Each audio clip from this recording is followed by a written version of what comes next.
So the major topic is, who is better than you? That's my topic. Who is better than you? Now, we were talking about king and queen, where you got recognize a queen position is up under the king.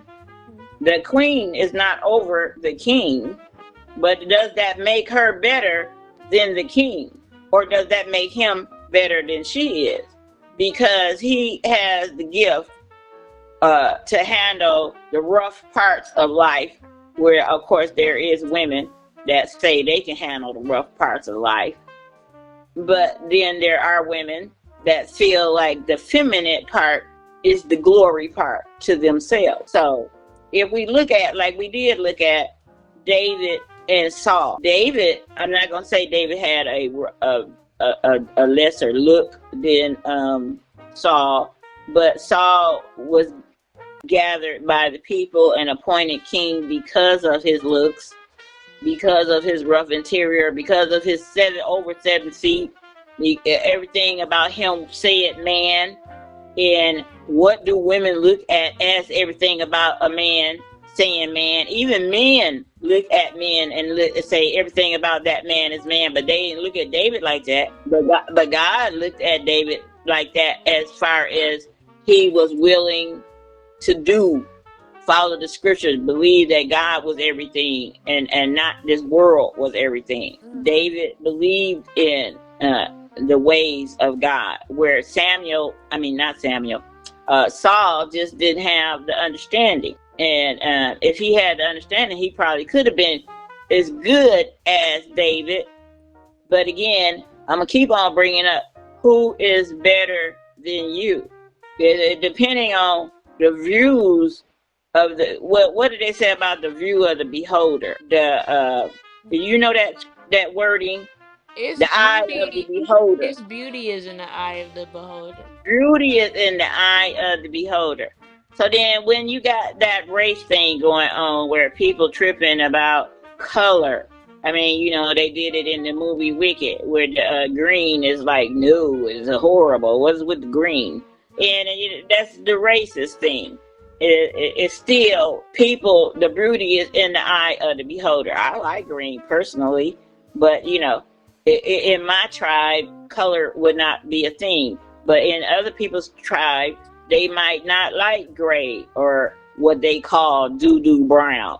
They might not like that. So they gonna feel that just because they don't like it, that is evil. Or they putting it on the dark side. Or why do I have to say dark side?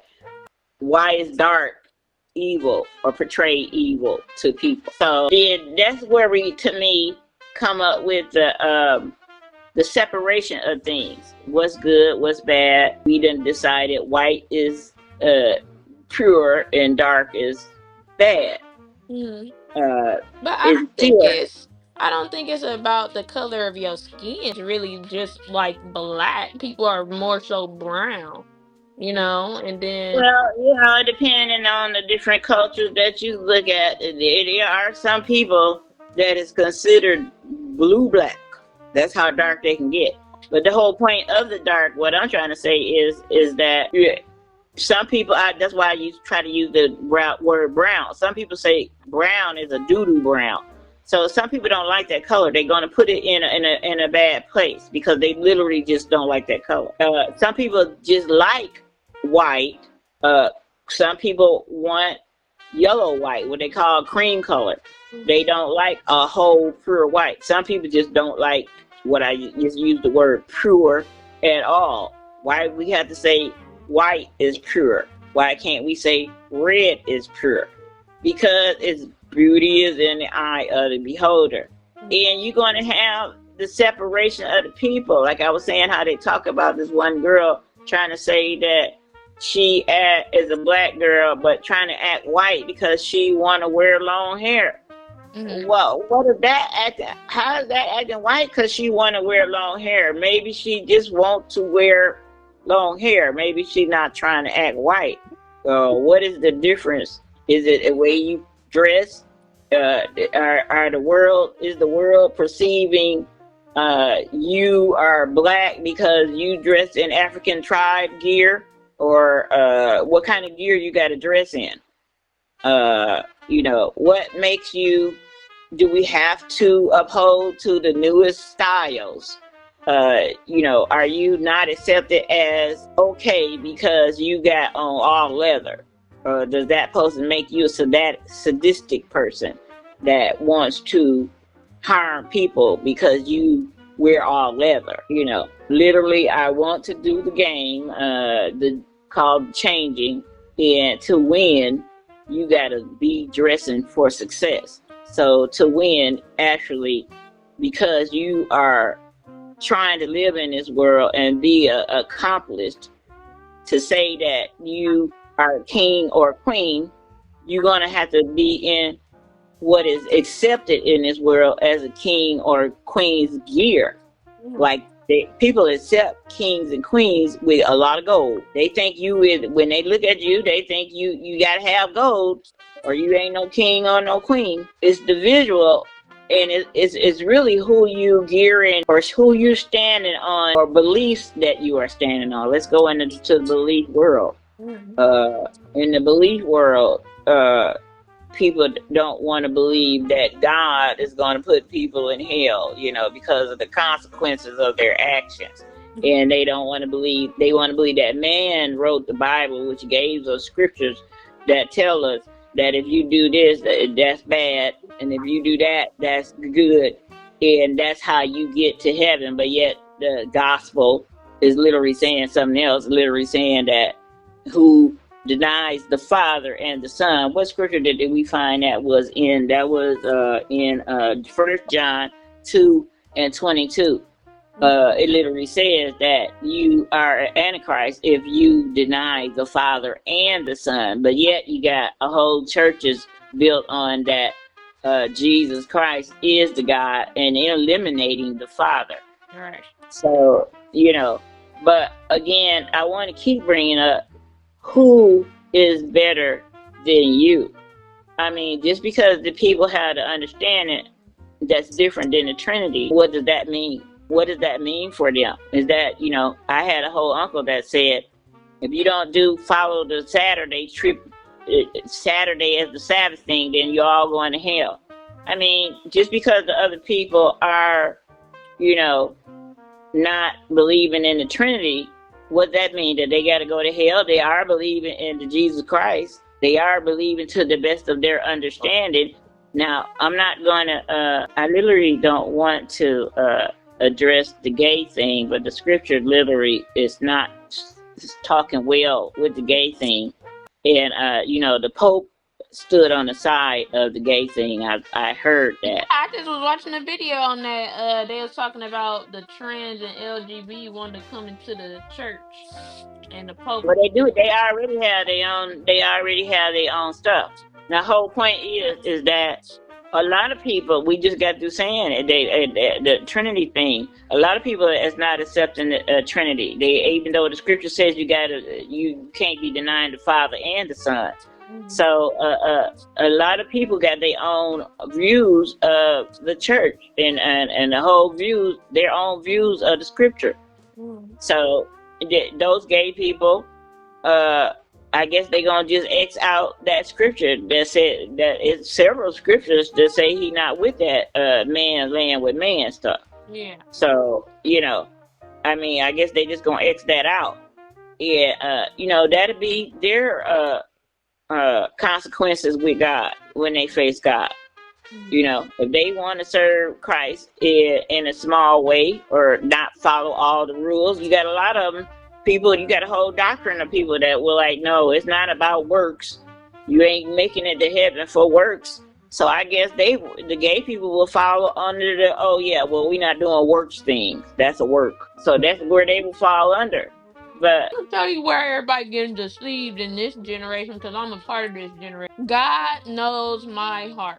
If people really read the Bible, he said the heart is the most deceitful, lying, dumb, untrustworthy thing you could ever have. He's telling you so much so about the heart not to listen to it. Then if they knew that, then they'll understand why he tell you that you have to get a new heart and a new mind and a renewal of one that's like Christ. Because you can't believe your heart, because out of the heart is where all your treasures flow, and then it's gonna show, because that's where your desires is.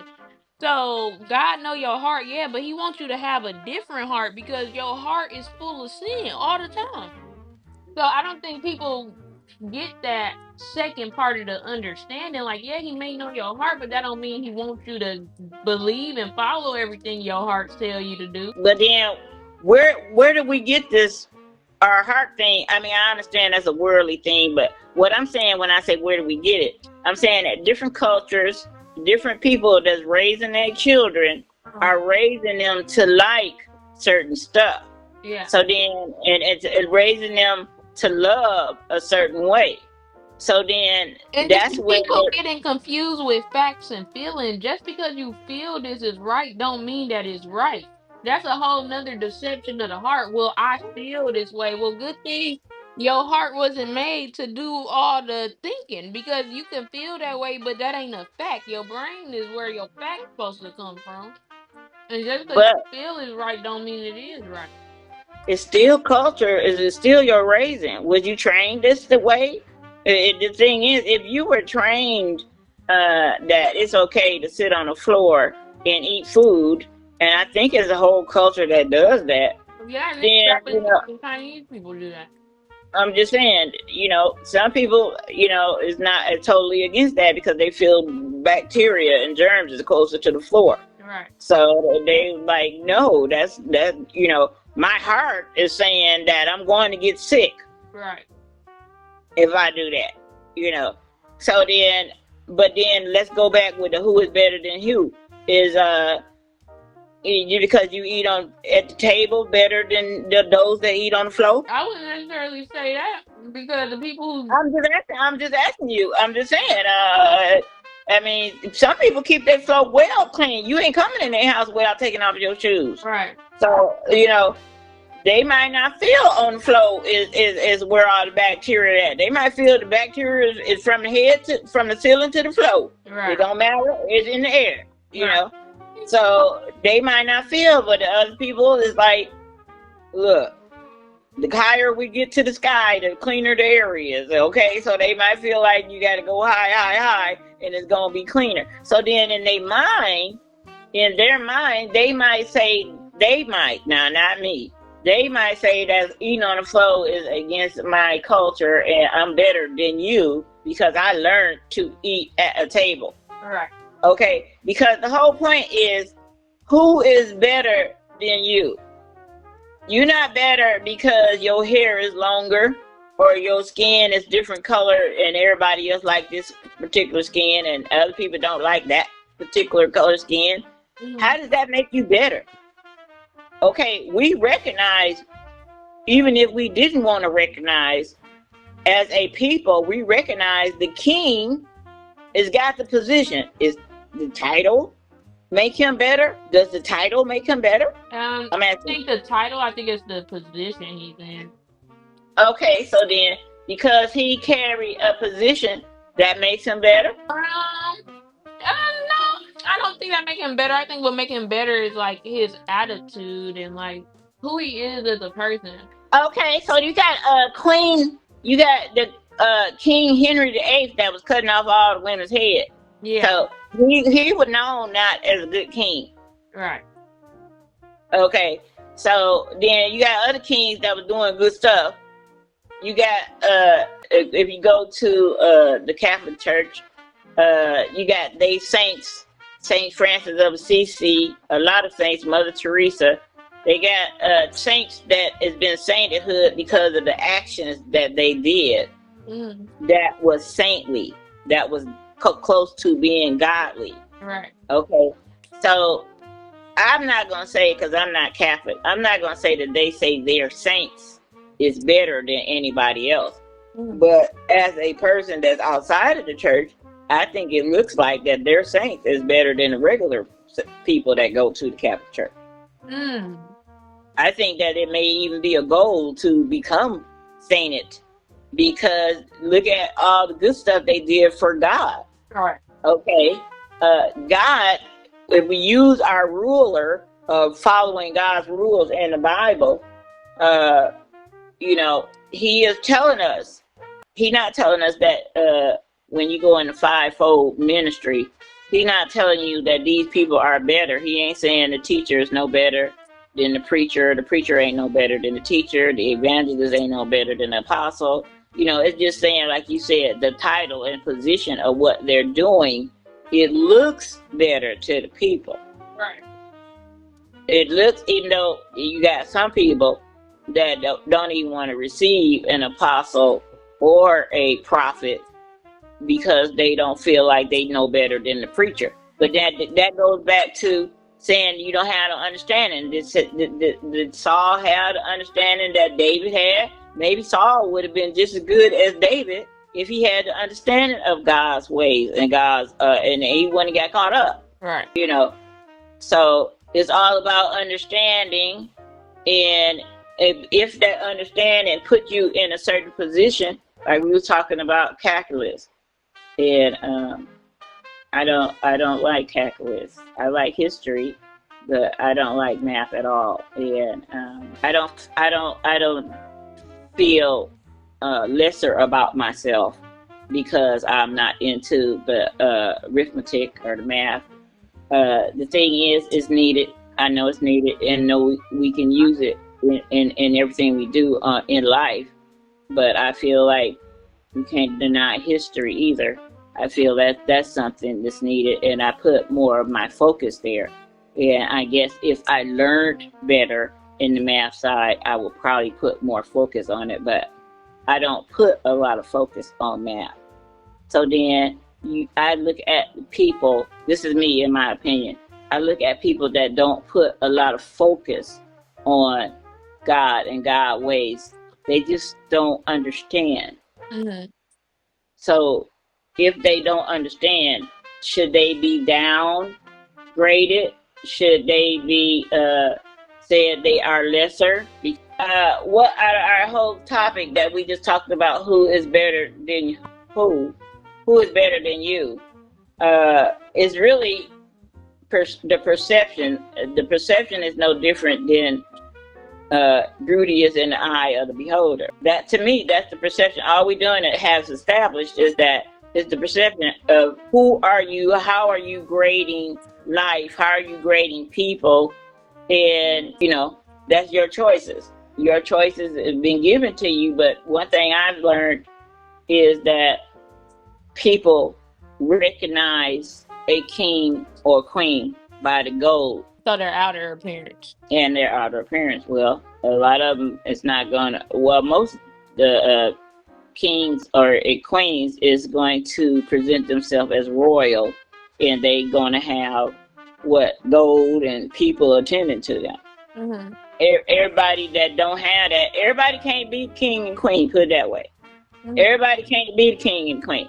So then somebody is better than you, because if they title, if they position is going to give them gold, and people need gold to survive, people need money, put it that way, to survive, then I guess they is on a better track, okay? You might not want to say, oh, they ain't better because they evil, they going to kill, they going to do this evil. Well, if you had much gold, then maybe you could stop them from doing all that. So if you don't, then you just got to follow the line of the property people that's up under the king and the queen. Mm-hmm. So the whole thing, the topic was about who is better than you.